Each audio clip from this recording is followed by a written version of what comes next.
Have you ever dreamed of jumping into a virtual world where every choice can mean life or death? And what if you could wield a sword alongside your favorite characters from Sword Art Online? Well, guess what? All of that and more is possible in the brand new Fractured Daydream game. Let's go ahead and dive in.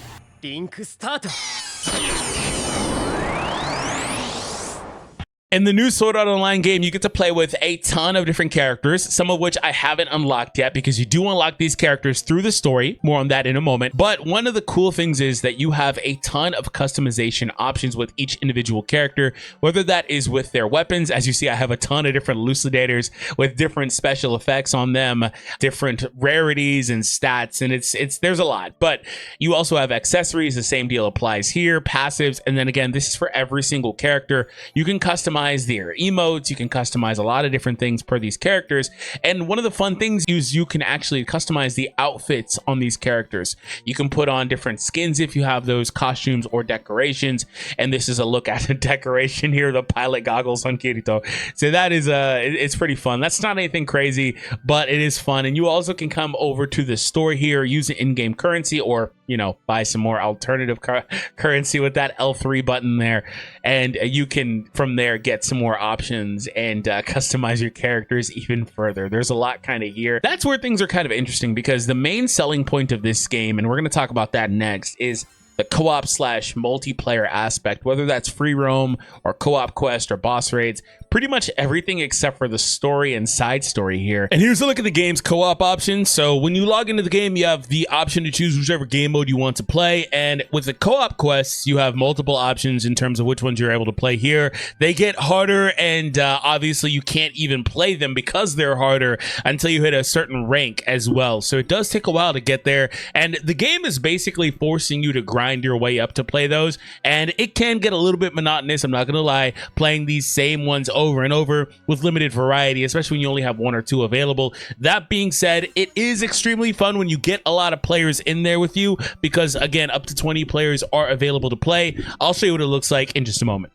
All right, so here is a look at the in-game co-op quest, where 20 players are broken up into teams of 4, and you collaborate with each other to make your way through the dungeon while completing all of the objectives. Let me know in the comments down below, which is your favorite online multiplayer mode? Is it this, which we're covering now, obviously, or the other modes like the boss raid or free roam? Just to answer my own question, we're going to cover it next. It's free roam so far for me. I really enjoy it.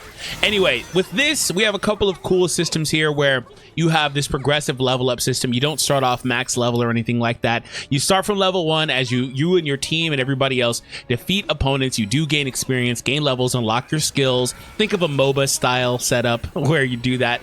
That may be or may not be a great comparison. Just cut me a little bit of slack. That's what I thought of when I saw it. Anyway, so you level up, you unlock your skills, and then you obviously keep on progressing. Now, as you go through, you're going to see a bunch of different things, some of which are going to be treasures. And the cool thing with the treasures is that all of the rewards are split between the players, unless you happen to find a rare drop. So the rare drop is exclusive to the player that picks it up, so keep that in mind when you are grinding here. Also, at the end of this, they do rank out the MVP team and things like that, but nonetheless, though, it's a very fun game mode that I think you can definitely put a ton of time into. And one thing I noticed, I had this happen to me, is that even when a game has started, you can join, or people can join and take the place of one of these bots or something like that. So that is another thing that happens here, so more players can get added in. And the tricky thing with this game is that it's online dependent. It is an amazing online game in my opinion. I think they absolutely nailed what they were going for this game, and I really enjoy it. It's a ton of fun. I think that you can sink a ton of hours into it. But the problem is that it's dependent on the online functionality, and as the game inevitably loses players because people will move on, that's a normal phenomenon, right? And as it inevitably loses players, I would be concerned about the 20-player barrier to entry and how that looks going forward. That's something that is definitely concerning to me. So I can't, unless they just make the bots super OP, even that's not fun, because the communal aspect of it is one of the main things about it. And that leads me to my next point. I actually think this game should have just been a free-to-play online game, whether that's console or whatever. I don't think it should have had, I think, a $60 price tag on it. because that is another barrier to entry that a lot of fans are not going to be able to justify. You know, the funny thing, unless you're a diehard fan of this SAO series, like I am, I'm a really, really big time fan, I don't know if most people are going to pick it up. And the sad thing is, a lot of SAO fans are also probably not really too enthused about picking it up right now, because this is an overall thing. This is a terrible time slot to release a game in.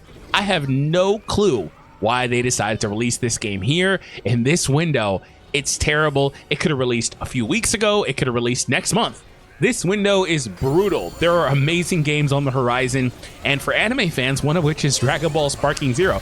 This game coming out a week before Sparking Zero and all that stuff, early access, blah, blah, blah, is criminal. That doesn't make any sense to me. I have no idea what they're trying to do there, because even if you're a big fan of this, a lot of fans like myself are fans of both series. If you're a fan of this, you can get it, you play it for a week, and then you kind of just play Sparking Zero. And Sparking Zero's got so much replayability, just like this game. Like, in my opinion, I think this one has a lot, but Sparking Zero sounds like it'll have more, because it'll have online PvP, custom battles, etc. And so people are going to kind of just go there and kind of stay there. It's kind of a little bit weird that they decided to do this here and now. And the thing with Sparking Zero is that is the biggest Dragon Ball game ever. Now, I do want to throw a bone to fans that are tuning into this video that don't care at all about Dragon Ball. If that is the case, then kudos to you. This will be a fun game. I absolutely, like I said a moment ago, think they nailed it. I adore what they did with this game. And we are going to check out my favorite mode in the free roam. And this is the free roam mode. In my opinion, this is where I've had the most enjoyment in the game. And as the name suggests, you get to just roam the map. And I've got to say that the atmosphere is amazing. This game is gorgeous. I think they absolutely hit it out of the park. Now, in this mode, you're basically solo. You do what you want to do. There are some minor objectives, as you see on the right-hand side of the screen. There are some minor objectives that you would want to complete. But pretty much in this, it's about an hour-long sandbox for you to just kind of come in, practice with your favorite characters, play, and ultimately grind. It winds up being an alternative way to grind rank and character experience outside of the other two game modes, and this is that's a very important thing, because it does matter a ton in terms of you unlocking new content to play, etc. So you definitely want to have that as an option. And like I said, there's not actually a lot of collaboration here unless you go against some of the mini bosses, which are the named enemies. As you see here, you want to fight together if possible to beat these guys, because they are pretty tough. And as you see, we're doing that here. Get out of here, get wrecked. So yeah, that's one of the cool things about this. And you wind up being able to, like I said, grind. You get to do everything you want to do. You got about, like I said, an hour to just have fun in the game. And so for me personally, I like it. I have been playing the Sword Art Online game since the PSP releases, Vita releases. And so for me, I have always had a lot of fun playing the game this way. And this almost makes me feel like it's more of like an open world MMO styled game. And that's not what this really truly is. Obviously, that guy was tweaking out the lizard. That's not what this is. Obviously, we don't really have a ton of that. We do have Integral Factor. I'd like to throw that game a bone there. But I just think that this game, like I said, would have been successful, whether it was this mode or the other modes, if it was just an online game that you could log in and play, like an MMO, etc. The story aspect of it, I'm not really going to cover too much story. It is a little bit boring, like I said, but it is fun seeing the interaction of characters and the way that they try to weave in all these characters from the Sword Art Online universe and have them interact and stuff like that. It's always fun seeing the way that they try to do that, but that aspect of it is secondary to the rest of the game. You only just have to play that mode to just unlock the characters, and then other than that mode doesn't really matter. And it's not supposed to have replayability in the story mode. Don't get me wrong, that's not really how games handle that, but nonetheless it feels like you're forced to do it as opposed to just spending time having more fun elsewhere. So that's the only gripe with that aspect of the game. But yeah, I do like the way that this is designed, and I think that the game is gorgeous, and then you get to really see and experience it when you are on the free roam map, in my opinion. All right, let's take on the boss and see how that all looks. All right, so it looks like we've got a full lobby of 20 players here. Just quick look. So that being said, this will probably be a really fun one. Let's see what we can do.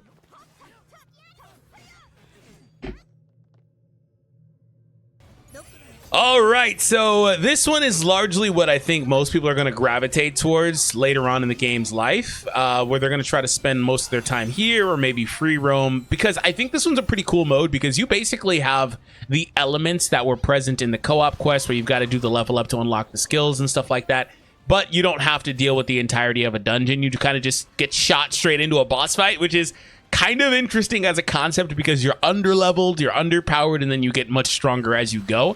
So I like it a lot, and I think a lot of people are going to gravitate towards this. What do you think about that? What's your favorite mode, like I've asked a couple of times throughout the video? And is it this? Why is it this? All right, let's go ahead and go. All right, so Argo is my favorite character to play with thus far. There are still a handful of characters I don't own, but you know, there are a handful of characters I don't own, but I really do like Argo's movement. I like her play style. She's a little bit of a glass cannon, a lot of a glass cannon. She's more of an assassin type character, but she's really fun for me to play with. So she's the one that I've been gravitating towards. And the other ones I like a lot are Kirito. I think he's really fun to play with, but some of that could be like, I don't know, main character bias. I'm not really sure, but yeah, I like him a lot too. I also really like using Len. She's a lot of fun with the gun and stuff. She's got like a gun melee type playstyle, so it's pretty fun. And we are getting destroyed by the boss here, by the way, because like I said, we're underleveled. Not much really I can do about that right now. Are there any mobs on the side to beat? No. All the long distance guys are chilling back here as they should. The heck is that orb? I don't know what that is. It's from one of the characters probably. I don't know. But I have to get up and close. And, of course, he has range to hit me all the... Come on, dude. Come on. Gotta watch out for those. Gotta watch out for the hacks, because he's going to do long-distance attacks to get the dudes that are going to chill in the back. So, either way, I've got to get up and close anyway to do most of my stuff. All right. Let's just go, right? Let's drop some of these. Drop some of these. There it is. All right. I'm like, where's it at? On cue, Argo. Do the thing. Do the thing. All right. So we need our other skills, though. Got to get the level, though, to get them. So we're close, though. We're close. All right. Can't see Argo. It's really funny that you can't even see your own character half the time. Like, you can't naturally see your character half the time because there's just so much going on the map. But when she does that, you absolutely can't see her. So I'm going to spend some time fighting these guys back here. Or not, because dude's going to run away from me. Hello? Just go down, please. Thanks. Can you not hit me? Can we not hit me? Can we not do that? All right. Looks like we've mostly taken care of everyone. I'm looking for a mod, though. I need to get one of those going. I believe they're called mods in this game. But basically, that's just the extra little passive you can pick up. All right. There was one right here, right? What is that? Weapon damage up, I think I saw. I grabbed it real quick before someone else could. Hello, Lizardman. Lizardman. Oh. Yeah. Whoa. I almost walked back into it. All right, let's go for big boy here. What is this? That'll show me what I have. Increased damage is what I have. Weak point. Increased elemental. I don't know his elemental weakness, to be honest. If he has one, I don't even know what it is. All right. Can you not stun me?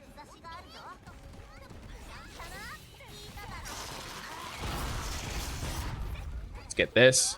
And... Oh, never mind. Oh! I saw that one. Nice. Let's revive here. Welcome back, buddy. Oh, come on. Oh, everyone went down there, huh? Okay, that's real cute. Someone else. There's a couple other players that are down. Oh! Oh my god. Oh yeah, this one's hectic, dude. This one is super hectic, bro. This one is super hectic, bro. Oh, I landed right in that. That's crazy. Also, I believe as you get revived, your counter goes up or down. I mean, it gets harder to revive you each time because it's faster, right? Okay. Did I not get that switch, or I guess not? Okay.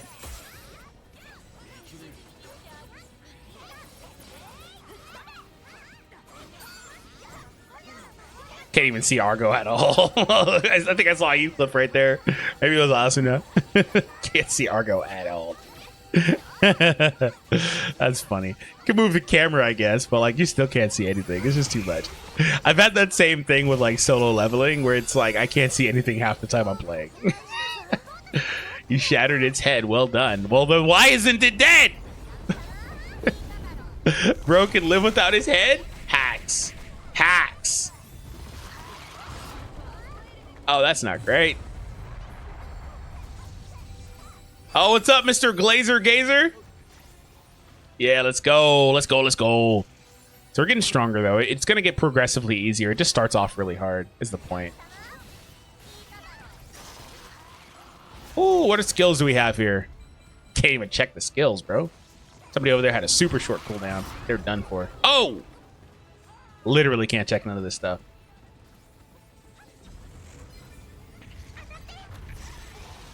Was that a flight one? I don't need a flight one. What? I'm too busy trying to do this. Yeah, I had a flight one on. Definitely didn't need a flight one. Oh, counter chance? All right, we gotta go. We gotta go. We gotta get a circle. Let go of the lock on. Don't steal my circles, you sons of bitches. Doesn't matter much as long as we get it. But I wanted to do the animation. All right, it's good. We're good. Ah! This is going pretty good, though. All things considered, it's going pretty good. Let me out of this freaking... I couldn't get out. I couldn't get away from bro. Oh my god. All right, we got this.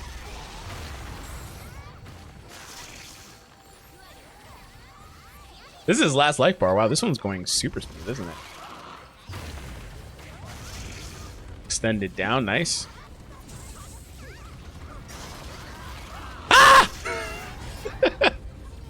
I thought I was gonna fall into the blast though, but either way I got hit, so. Okay.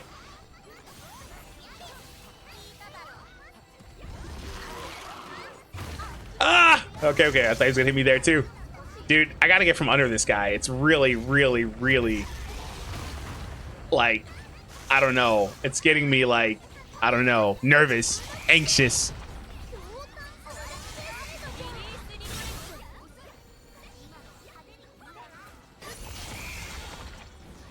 I'm not gonna lie to you. My computer screen, or my TV screen, the reason I didn't do anything there, I wanted to go for the last hit with my ultimate, but it blanked out for a second. It literally went black. I couldn't see anything for a split second. Annoying. I wanted to take the last hit, and I lined up my ultimate just to use it there, too. Really unfortunate. But, yeah. But that is a look at that mode, and it's a lot of fun. It really, really is. And I think that's where, like I said, a lot of people are going to gravitate towards. We had a full 20 players, I'm pretty sure, for this one. A lot of guys on the map. And, yeah, that one was a ton of fun. Let's go ahead and recap. So now that we've seen everything pretty much this game has to offer, I'd like to ask you guys the question. Are you going to be picking up Sword Art Online Fractured Daydream? Post down below in the comments. If you're waiting for a sale, I can understand that. I would just be worried about, personally, the online environment for this game, like I talked about earlier. With competitive games around the corner, I'm not sure how longevity is for this game in general, even in the immediate future, let alone in the far off future. This winds up being a game you almost can't even play at all later, in my opinion, like a couple years from now, a few years from now, because it's just such a niche IP for us. Even though it's been successful out here, it's not successful to the tune of like a Dragon Ball game like we talked about earlier, where it's going to be super duper crazy online, competitive, things like that for the next several years. Like Sparking Zero is coming out next week. It's going to be a game that's going to be 5 years from now, still crazy popping online. So that's one of the things that I'm not so sure about with this game. But as a fan of the series, if you are a huge fan, then this is definitely, I think, a love letter to the series. Yes, love letter. I think that they really put work into this game. They gave us, and there's room here for a lot more characters, I think, in the future that they'll add in DLC. They could do that for sure. I think they really gave us a good Sword Art Online game, and I can see myself playing this one for many more days to come. And I'm really excited to see how this game potentially evolves in the future. And so to answer my question of whether you're going to pick it up, I'd like to also say I do recommend the game to fans of the series that are interested in seeing their favorite characters in the Sword Art Online universe in this new rendition. So I hope you guys enjoyed. If you watched all the way through to the video, I greatly appreciate you. Make sure you subscribe, because if you watched it all, you definitely enjoyed it. And if you want to see more content, make sure you click on the video on the screen right now before you go.